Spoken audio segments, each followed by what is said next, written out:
The final nail in the coffin of her old life was not a nail at all, but the dry scratch of a pen. Josiah, her husband's brother, pushed the deed across the polished oak table. His face was a mask of strained piety, the kind men wore when they were committing a necessary cruelty.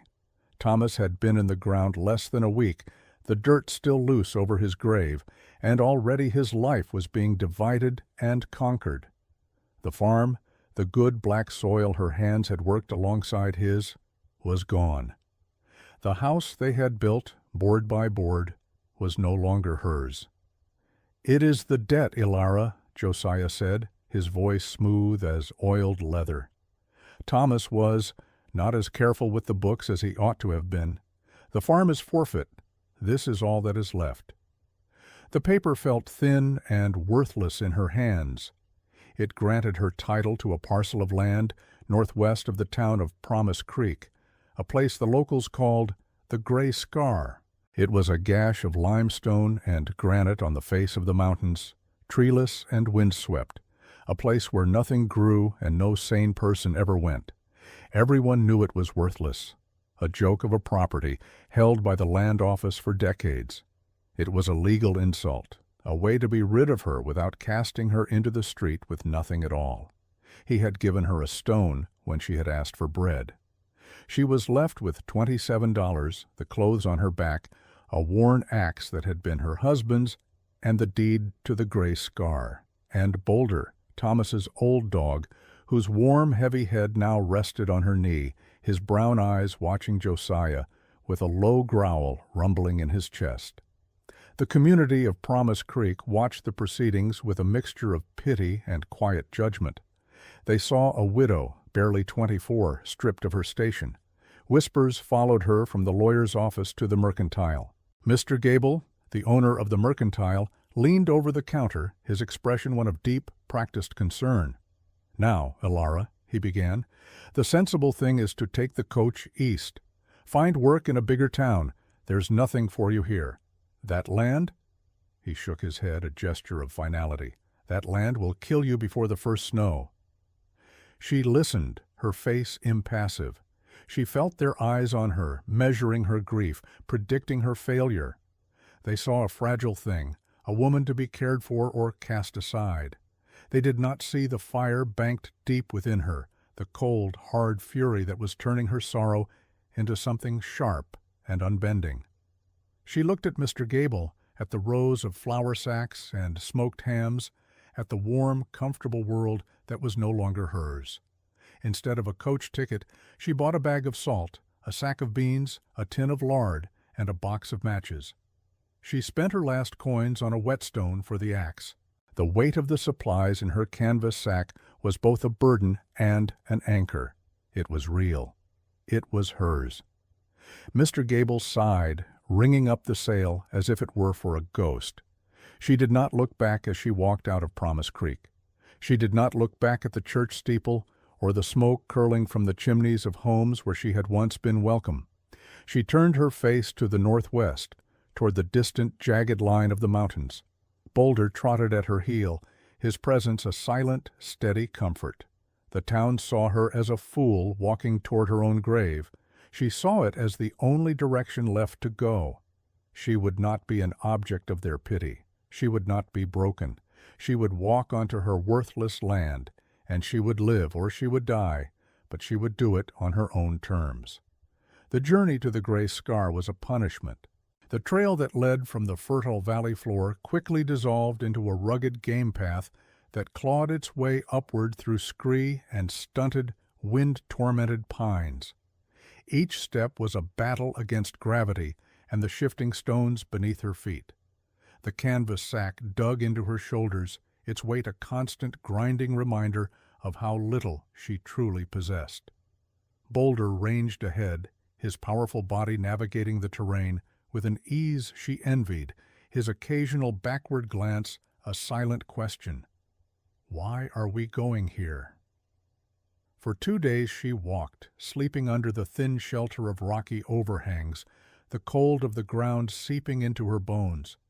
The air grew thinner, sharper. The world of Promise Creek, with its green fields and gentle river, felt a lifetime away. Here the landscape was made of edges and shadows, the wind a constant predatory howl that stripped away warmth and hope. When she finally arrived, the reality of the gray scar was worse than she had imagined. It was not just a hillside, it was a wound in the earth, a vast amphitheater of pale gray rock tilted toward the sky, scoured clean of soil by millennia of wind and ice. At its base, tucked into the cliff face, was a dark opening, more a fissure than a cave. It was a shallow, grim-looking hollow, its floor littered with fallen rock and debris. This was her inheritance, a hole in a stone wall. She dropped her sack, the sound of its landing startlingly loud in the immense silence. A wave of despair, cold and vast as the landscape itself, washed over her. Her knees felt weak. The town was right. Josiah was right. Gable was right. This was a place of death. Tears stung her eyes, hot and sharp in the cold air, and for a moment she allowed herself to crumble. She sank to the ground, her face in her hands, the full weight of her loss and the utter hopelessness of her situation crashing down on her. Boulder whined softly, pressing his body against hers, a warm, living anchor in a world of cold stone. She sat there for what felt like hours, the sun arcing across the sky as the gray rock bled into the deep purple of twilight. The temperature plummeted. The wind picked up, a knife-like edge that cut through her thin coat.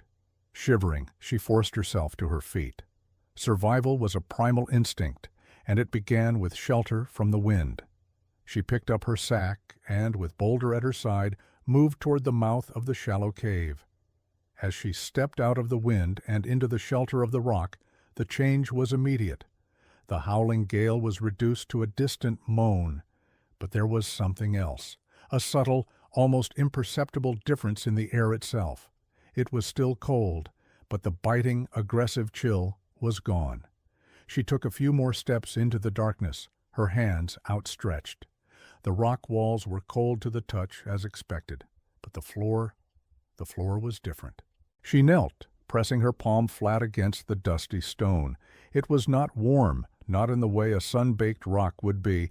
It was less cold. A deep, profound lack of chill that felt like a promise. She moved deeper into the cave, her hands exploring the floor. The sensation grew stronger near the back wall. It was a faint, geothermal breath rising from the heart of the mountain, a hidden warmth. Her heart, which had felt like a frozen lump in her chest, gave a small, powerful thud. Hope, she realized, was not a gentle sunrise. It was a flicker of heat in a cold place.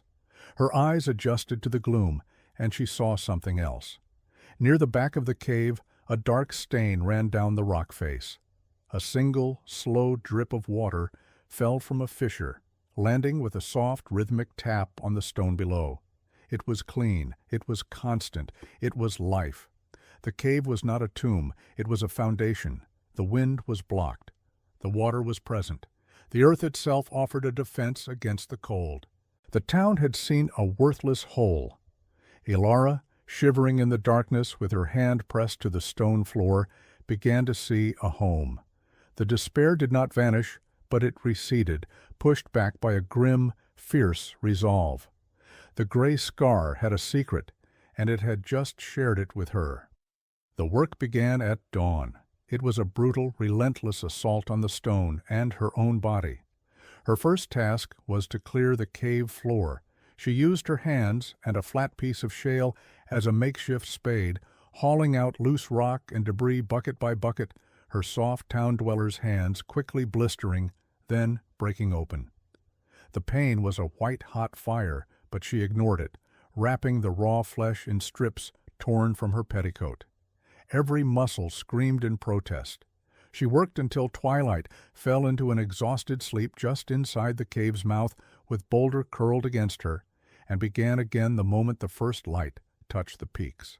After a week of clearing, the cave was twice as deep as it had first appeared, revealing a space roughly 20 feet wide. and 30 feet deep. The back wall was solid granite, but the side walls were fractured limestone, which she realized she could quarry. Using her axe as a wedge and a heavy rock as a sledgehammer, she began the painstaking process of breaking loose manageable blocks of stone. It was agonizingly slow. A single good block might take half a day of hammering, the shock of each blow traveling up her arms and into her shoulders until her whole body ached with a deep percussive rhythm. Her next discovery was a deposit of thick gray clay not 50 yards from the cave mouth, hidden beneath a layer of scree. Clay meant mortar. She found a natural depression in the rock, filled it with clay and water from the seep, and stomped it with her bare feet until it was a thick, sticky paste. She experimented with adding crushed limestone, realizing it created a binder that would set as hard as rock. She was not just building, she was inventing. With her raw materials secured, she began to build. The front of the cave was open to the elements, a gaping maw that invited the wind. She would seal it. She laid the first course of limestone blocks, carefully fitting them together, filling every gap with her homemade mortar. It was a slow, vertical crawl. Each day the wall grew by inches. She built a narrow opening for a door and a smaller square for a window. The physical toll was immense. She grew leaner, her body hardening into new shapes. The softness was burned away, replaced by sinew and callus. Her world shrank to the weight of a stone, the feel of the mortar, the satisfying scrape of a well-set block. She also focused on the systems within. She dug out the area around the water seep, deepening it into a small basin. She then lined the entire basin with a thick layer of her clay, smoothing it with her hands and firing it with a small, intense brush fire until it was as hard and waterproof as a ceramic bowl. She had built a cistern, a permanent clean water source inside her shelter that would never freeze. Over the warmest part of the cave floor, she constructed a fire pit ringed with stones, leaving a gap in her front wall's construction directly above it. She had noticed a thin, almost invisible fissure in the cave ceiling, one that seemed to draw the smoke from her small cooking fires. By building her main hearth directly beneath it, she could create a natural chimney, venting the smoke out through the mountain itself, leaving no visible trace from the outside. The rock around the hearth would absorb the heat, becoming a massive thermal battery that radiated warmth long after the flames died down. After 6 weeks of this solitary labor, her shelter was taking shape, but her supplies were dwindling. She needed more than beans and salt. She needed protein. She needed a sustainable source of food. And for that, she had to go back to Promise Creek. Walking back into town was like entering a foreign country. People stared. She was thinner, her face browned by the wind, her hands scarred and calloused. Her clothes were stained with clay and rock dust. She ignored the whispers and walked directly to Gable's mercantile. Mr. Gable's jaw tightened when he saw her. He had expected her to return broken and begging, not with a look of quiet, unyielding purpose. "Back so soon, Alara?" he asked, a condescending warmth in his tone. "Decided that mountain life isn't all it's cracked up to be?" "I need supplies," she said, her voice raspy from disuse. She laid a list on the counter. It was short but specific. A better axe head, a small saw, a sack of seed potatoes, turnip seeds, and mushroom spores, and a ball of thick twine. Gable filled the order, his movements slow and deliberate, but it was her next request that made him stop. "I need to buy livestock," she said. "I want to speak to the man who sells the Highland sheep, the hardy ones." Gable actually laughed, a short, barking sound. "Sheep? Good heavens, girl. What are you going to do with sheep up on that rock pile? There's not a blade of grass up there. They'll starve or freeze." "I will manage," she said, her gaze steady. The news of her purchase spread through town like a grass fire. Ilara, the poor widow, had lost her mind. She was buying sheep to keep on the gray scar. Men in the saloon called it the widow's folly. She paid for 2 heavily pregnant ewes and a young ram with the last of her money, the animals' thick, shaggy coats and placid eyes, a stark contrast to the sharp-edged mockery of the townsfolk. The journey back was even harder than the first. She led the 3 sheep on ropes, coaxing them over the treacherous terrain. Boulder proved his worth, acting as a natural sheepdog, nipping at their heels to keep them moving, guarding them at night from predators. The image she presented was one of pure lunacy to anyone who might have seen it. A lone woman, a dog, and 3 sheep climbing a barren mountain toward a hole in the rock. Back at the scar, she immediately set to work on the next phase of her plan. Against one of the interior walls of the cave, she built an adjoining pen, using scavenged timber for the gate and more mortared stone for the walls. It shared a wall with her main living space, a deliberate design. The body heat from the animals would transfer through the stone, adding to the ambient warmth of the shelter. She hauled sack after sack of the sparse, tough grasses that grew in the lower elevations to create bedding and fodder, a back-breaking task that took weeks. Inside the main cave, in the deepest, darkest corner, she began her garden. She built raised beds from flat stones and filled them with a mixture of scavenged soil, dried sheep manure, and rotted vegetation. In this dark, cool, stable environment, she planted the mushroom spores in beds of damp moss and the potatoes and turnips deep in the soil. It was a gamble, an act of faith in the mountain's steady temperature. Her last project was the most ambitious. The sheep, safe in their stone pen, were thriving. When spring arrived, they gave birth to 4 healthy lambs. As summer waned, their coats were thick and heavy. She used a sharpened knife to shear them, a clumsy but effective process. She now had a pile of raw, greasy, unbelievably warm wool. She washed it in the cistern, laid it out to dry, and then began the final, crucial step in insulating her home. She built a false ceiling, a lattice of scavenged branches stretched a foot below the stone roof of the cave. Then, painstakingly, she packed the space between the branches and the stone with the wool. She stuffed every inch, every crevice, creating a thick, dense mat of fleece, a blanket for her entire home. Josiah came to visit that autumn. He rode up the trail, his expression a mixture of curiosity and smug certainty. He expected to find her starving, defeated, ready to accept his charitable offer of a room in his barn. What he found stunned him into silence. A solid stone wall now sealed the cave with a sturdy wooden door and a small window covered in a stretched, oiled animal hide. A thin, almost invisible wisp of smoke rose from a crack high on the cliff face. He called her name, and she emerged, Boulder at her side. She looked formidable, strong. She invited him in. The interior was dim but orderly. He saw the stone walls, the cistern, the sleeping pallet, the fire burning cleanly in its pit. He smelled roasting meat and damp earth. And then he looked up. He saw the strange, lumpy ceiling of packed wool.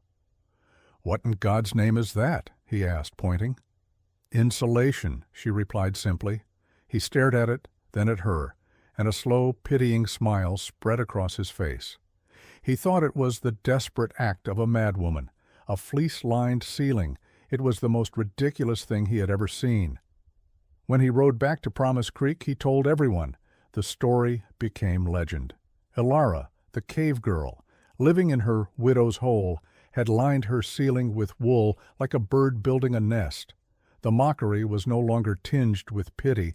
It was now pure entertainment. They laughed at her folly, secure in their sturdy conventional homes. They had no idea that the very thing they laughed at would soon be the difference between life and death. The first snows of winter arrived, dusting the peaks in white. For Ilara, it was not a threat, but a confirmation. The world outside grew cold, but inside her stone and wool sanctuary, a steady, comfortable warmth held sway. The geothermal heat from the floor, captured and amplified by the insulated walls and ceiling, created an environment of profound stability. The fire in the hearth was needed only for cooking and an extra measure of comfort on the coldest nights. Her days fell into a quiet, monastic rhythm. At dawn, she would tend the animals, the sheep, and now a small flock of chickens she had acquired. Their pen was warm and secure. Their sounds, the soft bleating and contented clucking, were the music of her new life. She collected eggs, a precious source of protein. She milked the ewes, learning to make a simple, sharp cheese that she stored in the coolest part of the cave. Then she would turn to her garden. In the flickering lantern light, it was a miracle of green in a world of gray stone. The mushrooms flourished in the damp logs she had inoculated. The pale, tender shoots of the turnips and potatoes pushed up through the dark soil. It was not a bountiful harvest, but it was hers, grown from nothing in the heart of a rock. Her main task was maintaining her systems. She checked the mortar for cracks, reinforced the door against the wind, and kept her firewood stockpile stacked and dry. Boulder was her constant companion and her guardian. His sharp bark was her only alarm, his warm body a comfort during the long, silent nights. She was utterly alone, but she was not lonely. Her world was small, but it was complete. It was a universe of her own making, every stone, every plant, every animal, a testament to her refusal to be broken. One afternoon, a trapper named Brant, a man known for his rugged self-assurance and sharp tongue, passed by the scar. He had heard the stories in town and came to see the folly for himself. He found her splitting wood outside her shelter, the rhythmic crack of the axe echoing in the cold air. "Heard you were living in a hole in the ground," he called out, his tone thick with amusement, "and lining it with sheep's wool no less." Alara simply nodded, not breaking her rhythm. "You'll freeze in there, girl," he warned, gesturing at her solid wall. "That stone will pull the heat right out of you. You need a proper log cabin with good chinking. Everyone knows that." He was dispensing the conventional wisdom of the frontier, the knowledge that had kept men alive for generations. He saw her stone shelter not as an innovation, but as a fatal ignorance. Before he left, she offered him a hot cup of turnip broth. He accepted it, surprised by the gesture. As he drank, he could feel the radiant warmth emanating from the shelter's doorway.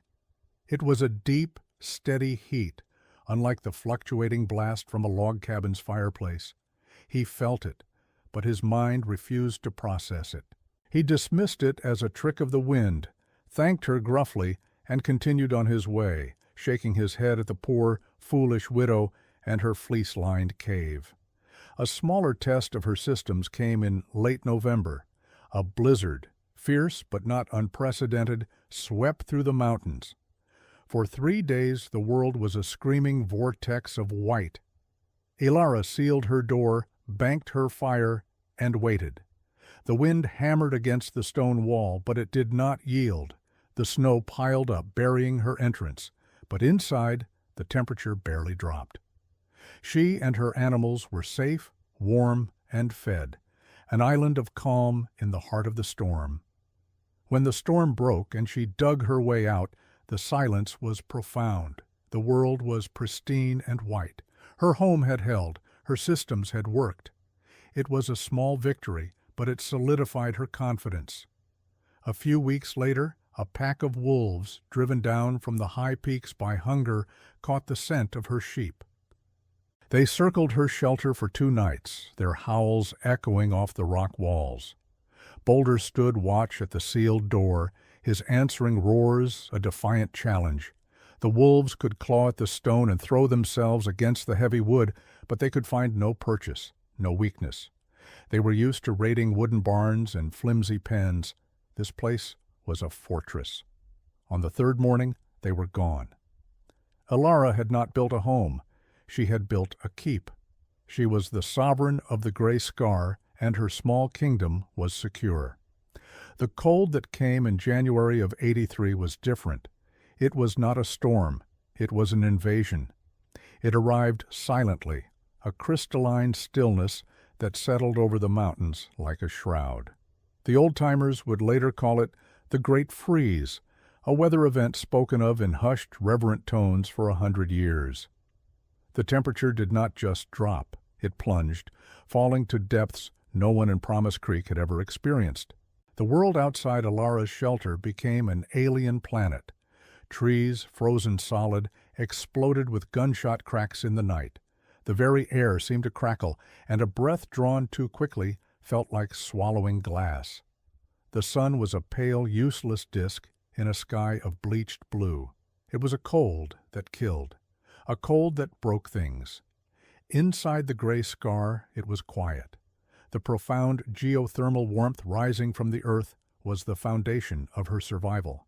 The stone walls and floor, having absorbed heat for months, now radiated it back into the living space, a massive thermal battery. The fleece-lined ceiling, once an object of mockery, now proved its genius.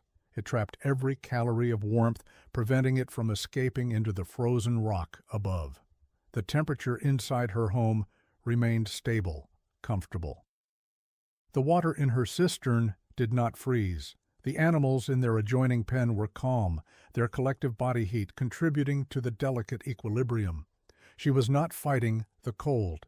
She was simply living outside its reach. In Promise Creek, the invasion was a catastrophe. The conventional wisdom that Brant the Trapper had espoused was failing. The log cabins and wood frame houses, built to withstand normal winters, were no match for this supernatural cold. The stone chimneys, frozen through, cracked and crumbled. The chinking between logs shrank, opening up 1,000 tiny cracks for the killer cold to seep in.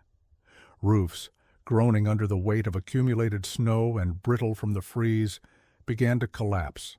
The great meeting hall, the pride of the town, suffered a catastrophic failure, its main beam splitting with a sound like cannon fire. Families huddled together in a single room, burning furniture to stay alive as their firewood stockpiles vanished with terrifying speed. Livestock, left in barns that were little better than windbreaks, froze to death where they stood. The town's confidence, its belief in its own rugged durability, shattered. The mockery they had directed at Ilara had been born of this confidence. They had been sure of their methods, their community, their way of life. Now that certainty was freezing to death along with their cattle. They were isolated, terrified, and utterly unprepared. The world they had built was being broken, piece by piece, by a cold that did not care for tradition or pride. The knock on her door, when it came, was not a knock at all. It was a frantic, desperate pounding, a sound of pure panic that barely penetrated the thick wood and stone. Boulder erupted into a frenzy of barking, the sound echoing in the warm, enclosed space. Ilara grabbed a heavy piece of firewood, her heart hammering against her ribs. No one should be out in this, no one could survive it. She unbarred the heavy door and pulled it inward, a blast of Arctic air momentarily invading her sanctuary. A figure, completely covered in ice and snow, stumbled forward and collapsed onto the stone floor. It was a man, his face a mask of frozen agony. It took her a moment to recognize him through the frost, clinging to his beard and eyebrows. It was Josiah.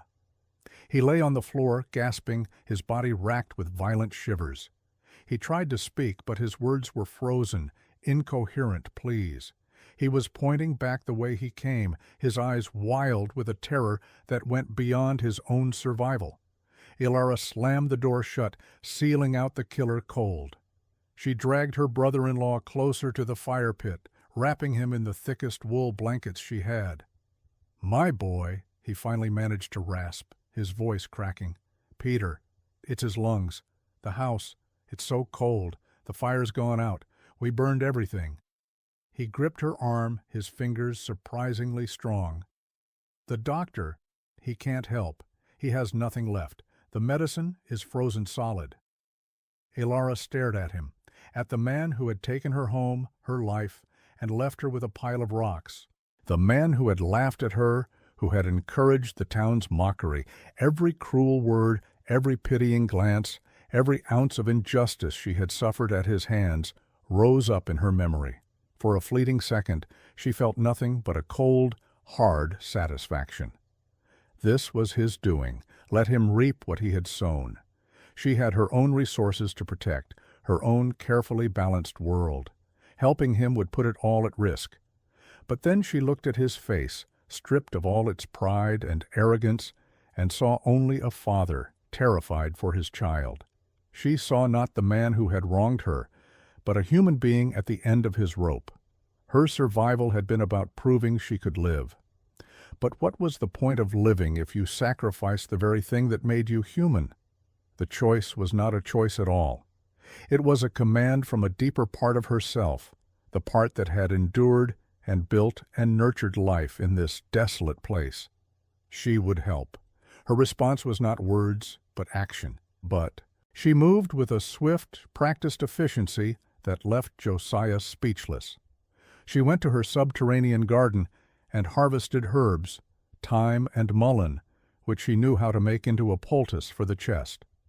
She filled several cloth sacks with stones that had been sitting by the fire pit, creating simple, long-lasting heating pads. From her stores she took a precious jar of rendered lard and a small sack of dried meat. She loaded everything onto a small, crude sled she had built for hauling firewood. She wrapped herself in layers of wool and hide, pulled on thick mittens, and looked at Josiah, who was still huddled by the fire, watching her with dazed disbelief. "Can you walk?" she asked, her voice calm and firm. He nodded numbly, stumbling to his feet. "Then let's go."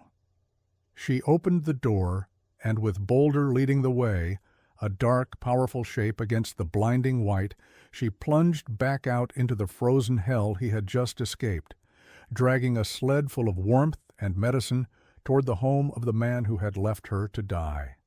The journey back to Promise Creek was a waking nightmare. The wind had risen, and it was filled with ice crystals that scoured any exposed skin like sand. Josiah, weakened and disoriented, stumbled repeatedly. More than once Ilara had to haul him to his feet, her own strength seeming to come from some deep, untapped well. Boulder was their guide, his instincts unerringly finding the path buried beneath the deep drifts of snow. He was the point of their small, desperate spear, thrusting into the heart of the freeze. Josiah's house was a tomb. The air inside was barely warmer than the air outside, thick with a damp, penetrating chill. His wife, Sarah, huddled in a corner of the main room, wrapped in every blanket they owned, her face pale and drawn. In a small bed their son, Peter, a boy of 6, was struggling for every breath, his small chest rattling with a dry wheezing sound. The lung fever had taken hold. Ilara wasted no time. She gave orders with a quiet authority that no one thought to question. "Josiah, take the axe. Break up that table. We need a fire. Now." To Sarah she handed one of the heated stone sacks. "Put this at his feet, and this one at his back. We have to get the warmth back into him." She worked over the boy, mixing the herbs with hot water she heated over the first sputtering flames of the new fire. She made a steaming poultice, wrapped it in cloth, and laid it gently on his chest. The aromatic vapor filled the cold air, and for the first time in hours, the boy's breathing seemed to ease just slightly. Josiah watched her, his face a canvas of conflicting emotions. He saw her competence, her knowledge, her utter lack of hesitation. This was not the broken, pitiable widow he had cast out. This was a force of nature, as powerful and unyielding as the winter itself. He had left her with a rock, and she had somehow managed to strike fire from it. "It's not enough," Ilara said, looking around the freezing room. "The warmth we make here is being stolen as fast as we create it. He can't get well in this place. We have to move him." "Move him where?" Sarah whispered, her voice trembling. "There's nowhere to go. The whole town is like this." Ilara looked at Josiah. "We take him to my home." The decision was made. They wrapped the boy in the warmest coverings they had, placing the hot stones around him, and secured him to the sled. They took what little food was left and abandoned the house to the cold. The journey back to the gray scar was a slow, arduous procession, a family of refugees led by the woman they had exiled. When they finally reached the shelter, Alara pushed open the heavy door, and the effect on Josiah and Sarah was staggering. They stumbled from a world of absolute killing cold into a pocket of deep, life-giving warmth. The air was soft, humid, and smelled of wood smoke, damp earth, and living animals. A steady, radiant heat rose from the floor and walls, a warmth that felt ancient and profound. Their frozen faces began to sting as blood returned to them. Their eyes, wide with shock, tried to take it all in. The clean, orderly space, the chickens clucking softly in their stone pen, the neatly stacked firewood, the cistern of clear water. And then they saw the garden. In the back of the cave, under the soft glow of a tallow lamp, were rows of green, living plants. It was impossible. It was a miracle. In the heart of a dead, frozen world, she had cultivated life. Sarah gasped, tears freezing on her cheeks, as she looked from the impossible garden to the fleece-lined ceiling, the object of the town's greatest ridicule. She reached up a trembling hand, as if to touch it. She finally understood. It wasn't madness, it was genius. They brought Peter inside and laid him on Alara's own sleeping pallet near the fire. In the steady, gentle warmth, the boy's shivering subsided. His breathing, though still ragged, lost its desperate edge. Alara fed them all a hot, thick stew made from dried meat and turnips from her garden. They ate like starving animals, the warmth of the food spreading through their frozen bodies. Josiah sat on a stone bench, the stew bowl cradled in his hands, and simply stared. He looked at his son, sleeping peacefully for the first time in days. He looked at his wife, whose face had lost its gray pallor. He looked at Alara quietly tending the fire, her movements economical and sure. He saw the world she had built, a world that worked, a world that had held when his had shattered. The weight of his arrogance, his cruelty, his profound, catastrophic misjudgment came crashing down on him. He stood up and walked over to her. She looked up at him, her expression unreadable. He began, his voice thick with shame. We called you a fool, we laughed at you. He gestured around the cave at the proof of her wisdom surrounding them. My God, Alara, we were the fools. It was the admission she had earned 1,000 times over through blistered hands and an aching back. It was the vindication she deserved. But seeing him there, broken and humbled, she felt no triumph. There was no satisfaction in his defeat, only a deep, weary sadness for the waste of it all. She looked from his face to the sleeping boy. Her response was not one of accusation or absolution. It was simple, practical grace. The boy needs to rest, she said quietly. There is more stew. Eat. She was not his judge. She was his salvation. And in that moment, she was the most powerful person he had ever known. When the great freeze finally broke, its retreat as sudden as its arrival, word spread through Promise Creek. Josiah and his family had survived. They had been saved by the woman in the cave, the foolish widow from the gray scar. At first, the story was met with disbelief, but as Josiah began ferrying supplies from Alara's shelter to the desperate townsfolk, blankets, food, medicine, the truth became undeniable. Slowly, cautiously, others made the trek up the mountain. They came not to mock, but to ask for help. A family whose cabin had been crushed by snow, a man suffering from severe frostbite, a mother with nothing left to feed her children. Alara met each one with the same quiet grace.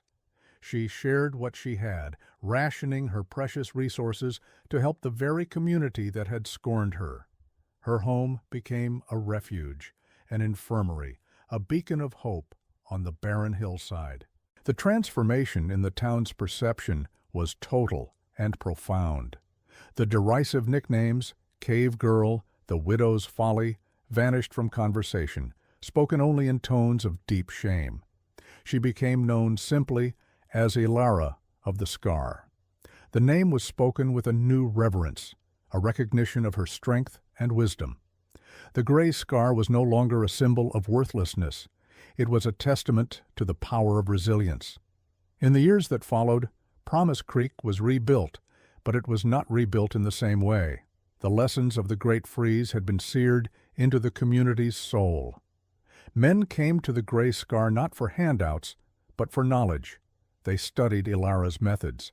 They saw the genius of the thermal mass of the stone, the cleverness of the natural chimney, the simple, life-saving brilliance of the fleece-lined ceiling. New homes began to incorporate her principles. Foundations were dug deeper, with stone walls that banked into the hillsides.